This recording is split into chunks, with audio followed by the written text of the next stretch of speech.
This is now James Franco's 4th collaboration with Sam Raimi. Let's hope it's better than the last one.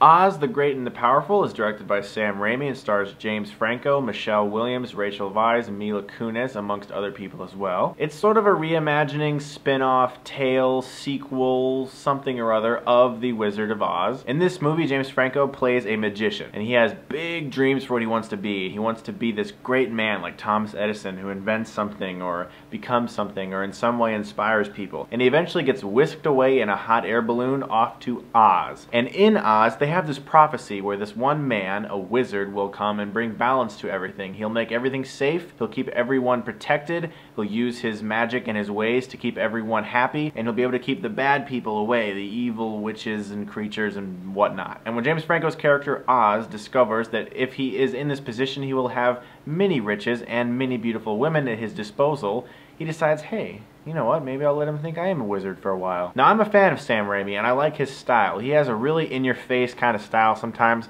but all of his movies, even the ones that aren't as good as others, they all look very good. I mean, he never has made a bad-looking movie, and he actually is able to inject a fairly cool sense of realism into really over-the-top moments. He has a way of doing that. He puts things on the screen, like hands just popping out and, you know, latching onto tables and hands popping out of the dirt, and lots of hands popping out and making creepy hand gestures. Some of these really over-the-top moments, like in Drag Me to Hell and the Evil Dead films, they're all big and larger than life, but he has a really good way of making them feel grounded. And I'm very pleased and surprised to say that I actually had a really good time with this movie. I really wasn't expecting much going into this film. Even though I like Sam Raimi, I like James Franco, and I like pretty much all the talent involved with this movie, for some reason the trailers didn't impress me and I just was not interested in seeing this film. I really found myself enjoying it. It does have some rocky moments, it has some problems, but for the most part, I really enjoyed this film. One of the best things about this movie is actually James Franco himself. He gives a really good performance here. He's able to pull off that I'm acting like I'm this big guy even though I'm not and I'm trying to keep it secret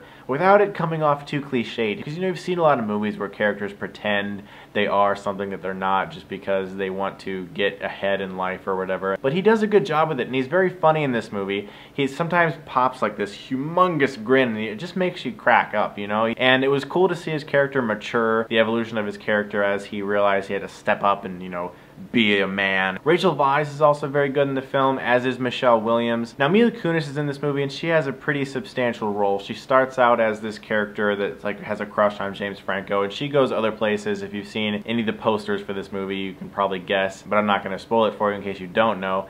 She was the weakest addition in the cast, in my opinion. I actually like Mila Kunis, but for some reason she didn't feel like she belonged in this movie. Her performance just wasn't as strong as everyone else's, and it felt as if she was reading lines. And when her character eventually turned into what she turned into, I thought it was actually even worse. Most of the time, the visuals in the movie look fantastic. So many beautiful colors, so many great sights. And Sam Raimi has a really good flow to this movie with his direction. I really like the way he shot this movie. He did a really nice job. But then there were a few moments where the visuals were like, wow, that's a CGI effect right there. It does take some getting used to when there's an entirely CGI monkey there at all times. Eventually you get used to it, but at first it was kind of like, yeah, they're talking to a CGI thing. It's not really.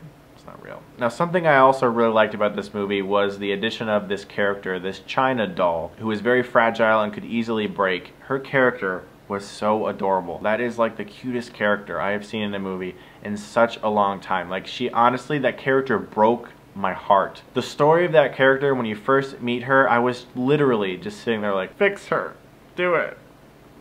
I'm sorry. Don't look at me. Don't look at me. Don't look at me. I'm sorry. She was by far my favorite supporting character, and she added something to the movie that I wasn't expecting. A really good sense of childlike heart. Also, the finale of the movie I thought was great. I didn't expect it to go the way it did, and I thought that they handled it really well, and I was impressed with this movie overall. It does have issues. Like, the first 20 minutes of the movie are entirely black and white with a full screen, like 4:3 format. I like that. It was different, and I dug it. But then as soon as it gets to Oz and the picture expands, For like the first like 20 minutes he was in Oz, I wasn't really feeling it. It started to pick up once he went on his adventure. For like that first 20 minutes in Oz, it was a little slow. And that leads me to one of my bigger problems with the movie. It is not perfectly paced at times. It's a little too long. I feel like they could have cut some scenes out. But overall, I had a surprisingly fun time with Oz. I actually really enjoyed it, and I'm going to give it a B. Thanks a lot for watching, guys, and as always, if you like this, you can click right here and get Stuckmanized.